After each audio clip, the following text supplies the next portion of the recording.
स्वागत है दोस्तों।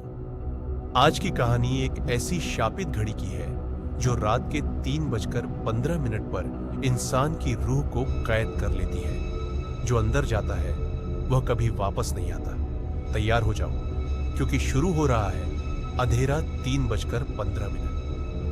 कहते हैं उस हवेली की घड़ी 3:15 पर रुक जाती है, और जब भी वो घड़ी रुकती है अंदर जो होता है कभी वापस नहीं आता। फिर भी दो लड़के अर्जुन और विक्रम सच उजागर करने की ठान कर उस हवेली में पहुंचे। हॉल के बीचों बीच खड़ी थी एक पुरानी टूटी फूटी ग्रैंडफादर क्लॉक, जिसकी टिक टिक पूरे घर में गूंज रही थी। लेकिन असली खौफ तो अब शुरू होना था। और तभी टिक टिक अचानक रुक गई।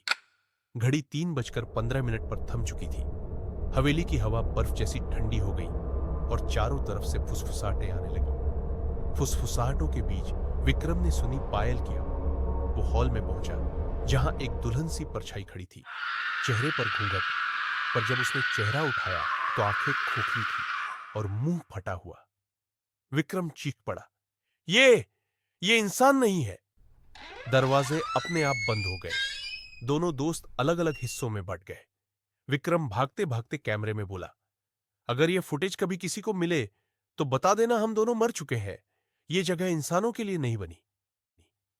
उसने पीछे देखा और खून से लथपथ घड़ी अपने पैरों पर चलते हुए उसकी तरफ बढ़ रही थी। उसकी पेंडुलम किसी दरांती की तरह लटक रही थी। उधर अर्जुन को एक डायरी मिली जिसमें लिखा था, ये घड़ी समय नहीं दिखाती, ये जिंदगियां चुराती है। हर आत्मा इसकी पेंडुलम में कैद हो जाती है। और तभी उसे फुसफुसाहटें सुनाई दी, हमारी तरह तुम भी कैद हो जाओगे। उसने घड़ी के शीशे में देखा और अंदर से विक्रम का चेहरा उसे घूर रहा था, बाहर निकलने की कोशिश करता हुआ। अर्जुन चीख पड़ा, विक्रम! और फिर 3:15 दोबारा बजा। वो दुल्हन सी परछाई अर्जुन के पीछे आ खड़ी हुई। उसकी आवाज फटी हुई पर साफ थी, तुम दोनों पहले से ही अंदर कैद थे, तुम तो बस अपना अंत देखने आए थे। अर्जुन की चीख हवा में गूंज गई और वो भी घड़ी में खींचता चला गया। अब शीशे में दो नए चेहरे थे, अर्जुन और विक्रम। पेंडुलम और भारी हो चुकी थी और हवेली एकदम खामोश।